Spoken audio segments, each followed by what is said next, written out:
Memory transcription subject. Onzo, your tool technical specialist. Date. Standardized human time. April 9th, 2137. Rather than settling down on Rinsa after arriving back at Lane, I had duties to fulfill for my people before heading home. I was summoned to mainland Thyssen after requesting to speak to the Technocracy's intelligence panel in closed testimony. Departmental leadership, implemented when we drove foreigners and Federation sympathizers away in the Great Reclaiming, was comprised of leading experts in various fields. The committee was a band of geopolitical specialists, threat assessors, and continuity of government planners. After seeing the quiet devastation of cyber warfare, I'd entreated my government to create my own cyber division. The Yotol couldn't leave our infrastructure vulnerable to malicious programs. While I doubt the humans will be our enemies in the near future, they still have the capabilities to unseat all our advancements without sending a single ship. We don't want anyone to have that level of power over us, like the Federation did. It wasn't impossible that other planets would develop such capabilities either, especially without the Kulshin-led stagnation. Preparing for all eventualities was something that my people needed to prioritize, so we had protocol to fall back on for even the most unlikely of challenges. It was like building redundancies upon redundancies in engineering. If something went wrong, there should be more fail-safes and backup plans than we'd ever need. That was Safety 101, and it shouldn't be any different with the security of our society. The Yotol Technocracy had made leaps and bounds since leaving the Federation. We were technological leaders, pushing the forefront of innovation alongside the humans. Being one of the original three to aid Earth after Calcium's attack meant that we were one of the most powerful nations in the Sapient Coalition. But it also meant that we'd be a target for any ex-Federation members who resented the Primates' victory. The Technocracy was mistrustful of the surrendering neutrals who were being weighed as trial additions to the SC. I wasn't thrilled about the parties who hadn't stood up to the Shadowcast and their imperialism having a say in the Alliance's internal affairs. I dropped a suggestion in my briefing to enhance our digital espionage abilities with that in mind. If anyone was plotting against us military or diplomatically, we needed advance warning. I had left Thyssen after several days of being questioned on everything I knew about human and non-human military capabilities, and the exact details I'd written in my combat report. The intelligence panel promised to grant me a commendation for my seamless integration with our UN allies before offering me a choice of a posting or a promotion, with their preference being a top-tier job in the Research and Development Department. The idea of playing a part in our shipyard's mass construction program had appealed to me almost as much as Sara Rosario's prior offer to restore Lane. It would be prestigious, squarely in my field, and come with a pay increase. Plus, I imagined I could request to stay in Rinsa, my own backyard. Still, part of me wanted to leave the military behind. Tyler was waiting for me at the bullet train station, so I'd like to acquire his thoughts. I attended Carlos's funeral virtually on the locomotive ride across the Rinsa-Thyssen connector bridge and stared out at the glistening ocean waves in somber reflection on all that had been lost. It once would have taken weeks by boat to travel intercontinental like this. The harbour where I'd spent days on the sailboat with Mama, salt spray on my lolling tongue and wind in my ears, was now replete with modernized haulers. There were few recreational ships, including an island cruise liner, were making a return. That turned my morning into a bit of optimism, as we'd restored traces of what made us the Yotol. "Well, hello, Tyler," I murmured, spotting the tall human as the train pulled up to the station. His towering figure would stand out anywhere, even on Earth. "Why did you hang out here in Rinsa while I was busy in Thyssen instead of heading home? It can't be just to teach me surfing." I thought it was strange when Tyler took the shuttle down to Lane's surface with me. After the entire mission revolved around rescuing Slanek, I expected him to assure the Venlil's return. Instead, that fell to the handful of herbivore crew and Sovlin, who was lucky the Venlil didn't remember him. Officer Cardona's willingness to forsake the ship with his promise to Marcel fulfilled suggested he might want to put the exchange program first. This could be not just about the offhand remark to teach me surfing, but also about strengthening our friendship. The move seemed semi-permanent even, since he hadn't returned to his own world at all. According to our chats, he had his belongings shipped to him and was living at a UN foothold on Rinsa. I loved the idea of having some downtime with my friend, like we did in Brussels at our first meeting, but I can't turn down R&D for that. I already missed one prime opportunity for him. I need to help my family, and this pay hike could give my father retirement. Tyler grinned as he spotted me and walked slowly up to the train station. The primate was in civilian pelts, a casual shirt with tropical trees printed on it, and beige shorts. I imagined that choice of attire had something to do with loving Rinsa's warm and temperate climate. There had been reports not just of Terran refugees, but also of requests for tourism flooding in after the war's conclusion. The village council was discussing permits for a beach resort by the harbour, injecting life into our economy. They were even considering using old Yortul technology to give a medieval experience. It was strange for aliens to want to visit islanders that were considered backward savages, even among our own kind. But I was touched that someone saw the beauty in our way of life. Buddy! The Michelin star ramen chef is here to rescue you. Tyler boomed, earning mystified looks from the other disembarking passengers. I've been waiting here all by my lonesome for you. I've got some stuff to show you. I twitched my ears with amusement. You know, the exchange program doesn't have any official oversight anymore. It's over. I don't have to go anywhere with you. Too bad, you're my hostage. With that smart brain of yours, I think I could get quite a ransom. After all, you've been chumming it up with the who's who of Thyssen. Wait a second. Do you all got some spy agency that's following you now that you're connected? I don't want to be black-bagged. I don't know. If you want to go through with holding me for ransom, you can find out. Nah, don't feel like calling your bluff today. You're the one who bluffs. I've seen your mathematically dubious poker strategy. That implies that I have a strategy. Now quit taking the piss and walk with me. I got something for you back at the UN compound. Fine, I agreed, allowing him to drag me off down the sidewalk. But you're going to tell me why you've moved out of here and sat around waiting for me? Ain't it obvious? First off, I'm here growing out my hair, though it's going to take way too long to get those surfer vibes. You were in Thyssen for long enough I was starting to think I might have time to get some locks going. Now that you're back, I brought you aboard and I'm going to start teaching you how to ride the waves. I was silent for a long moment, mulling over how to respond. Why I didn't want to shut down his enthusiasm, and the idea of learning Terran water sports sounded amazing. I wouldn't have all this time during the day to devote to recreation. If I took the R&D job, I intended to work my ass off to advance the Yortul security. Sure, blazing around the beach under Rolch's warmth sounded divine, just as we had before setting sail to the Battle of Arthur. It was a blessing that we'd come back alive at all with the enormity of casualties in the orbital battle. Carlos's funeral, which we just listened to, had been a poignant reminder of that fact. Staying in touch with Tyler and trying to balance work and life would be my goal, but I also had to think of my family. My father isn't getting any younger, and the time I have left with him grows shorter the longer he works himself to death. The paycheck will be good, but not quite as life-changing as Sarah's program. I hope Tyler didn't make any drastic moves to the detriment of his own career without consulting me. While I told myself I'd confront my friend, my mind was all but set on taking the job. It would have been a relief in many ways to leave the military behind, but I needed to secure my future, my loved ones' welfare, and my role in the Great Reclaiming.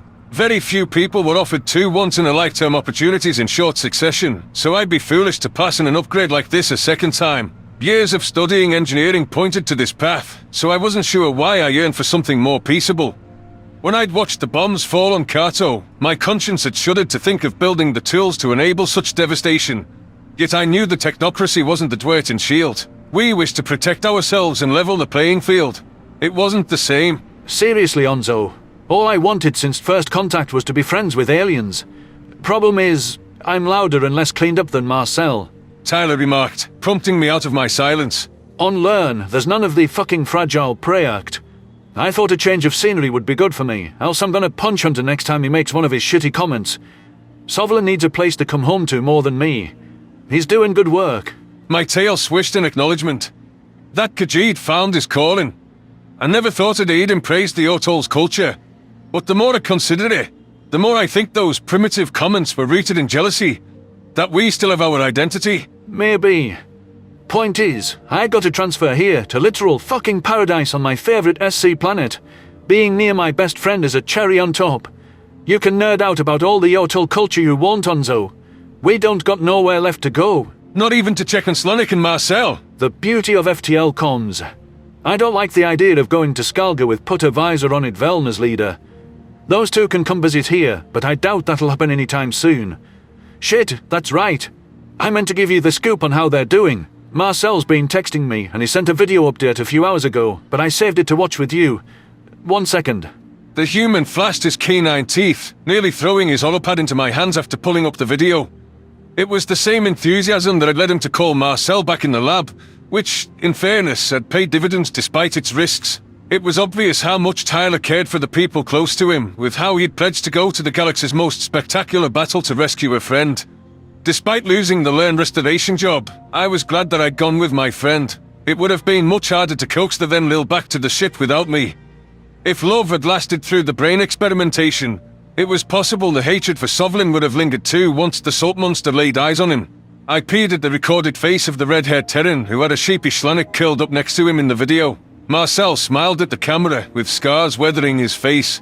I'm checking in with lots of good news, though it's not all swimming. First off, Nelia has shown trouble at first getting attached to female figures. Can't blame her after her mum abandoned her and... well, that's not fair. I should have shouldered more of the responsibility, but too many things were hitting me at once. Anyhow, she's finally starting to warm to Genzi. She really wants to join the Mahjong games with Genzi's human friends, but she's a bit too young and those are on hold because Slanek finds that to be way too much. Not... don't want in my house.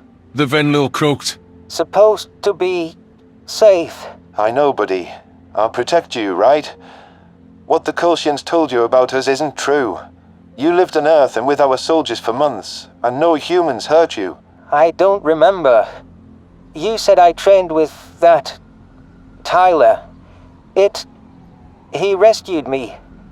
When are we going to call him? Marcel's expression fell.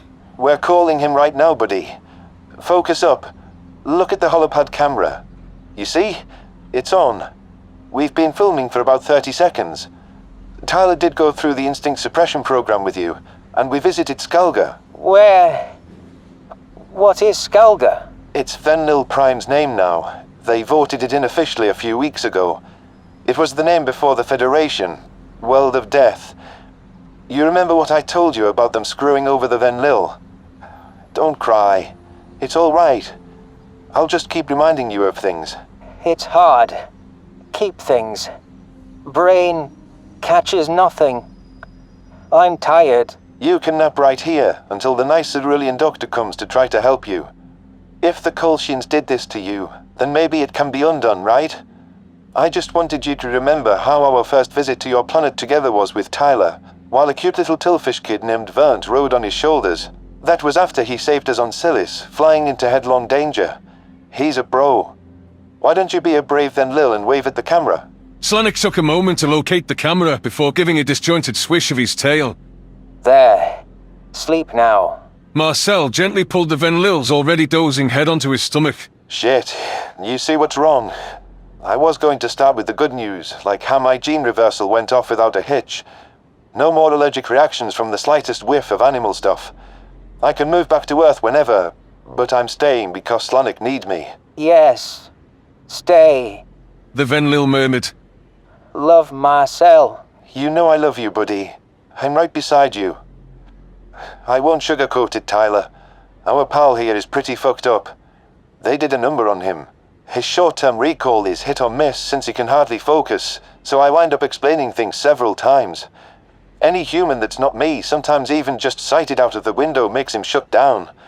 That's why I'm recording this and not calling you live. This is the best I can do to get him to talk to you.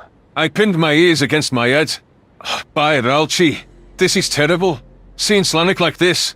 I remember when he struggled with anxiety around us, but this is heartbreaking. Tyler whispered. Marcel forced his smile to return. We're making small progress, and Slanek's home. The best doctors at the Galactic Institute of Medicine are on it, and between Genzi and I, we can keep him on track. I hope you and Donzo are doing well. You both risked your lives for us, so thank you for everything. It's a long journey ahead, but hopefully I'll be in touch with a more optimistic outlook soon. The video flickered out, and I padded a few more steps after Tyler in somber silence.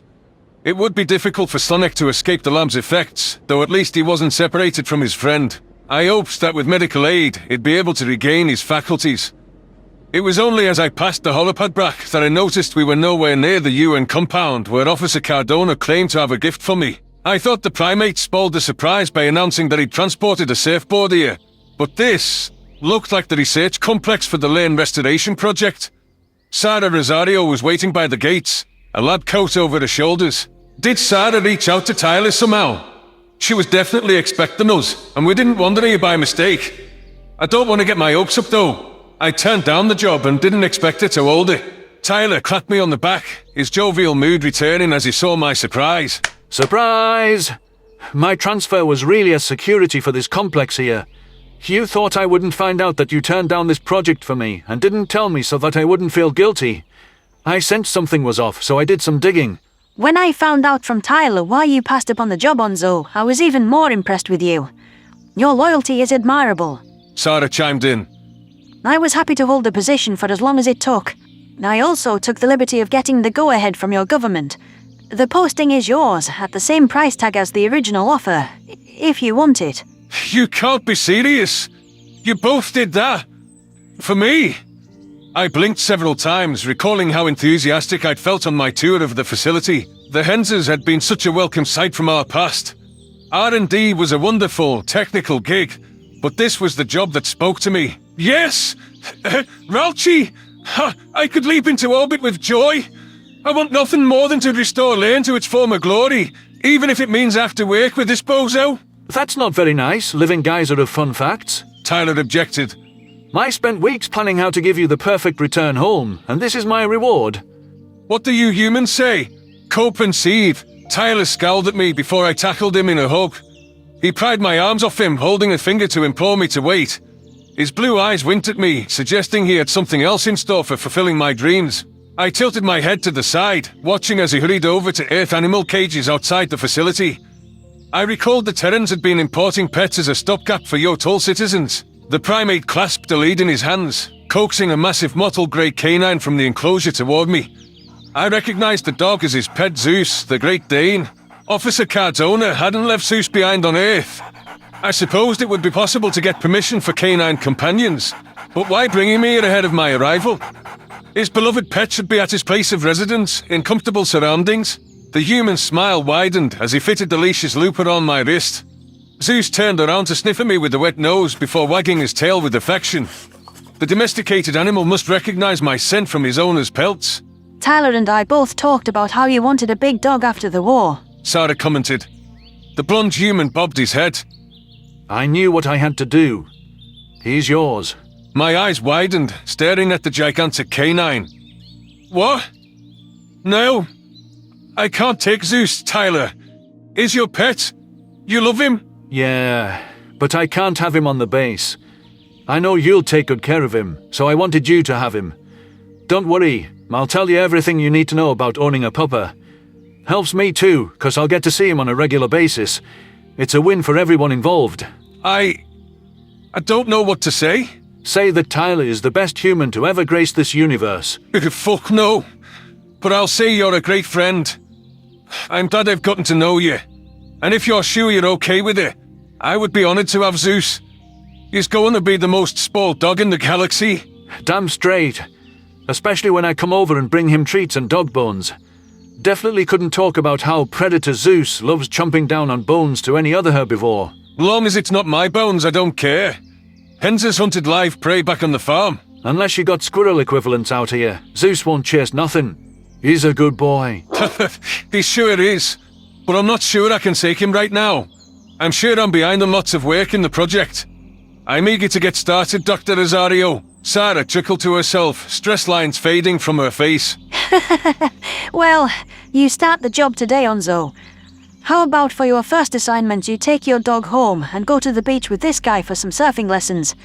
One day to enjoy time with your friend won't hurt anything. After all we've been through, I'd call it worth it just to see a video of this. Well, that's very kind of you, but it can... Tyler scowled at me. Don't you dare persuade her to assign you something, you deranged Yotol. I've been waiting weeks for you to get your ass back from Thyson. I did bring a surfboard, and we're going, right now. Come on. With my friend's stern expression leaving no room for argument, I acquiesced to his beach demands.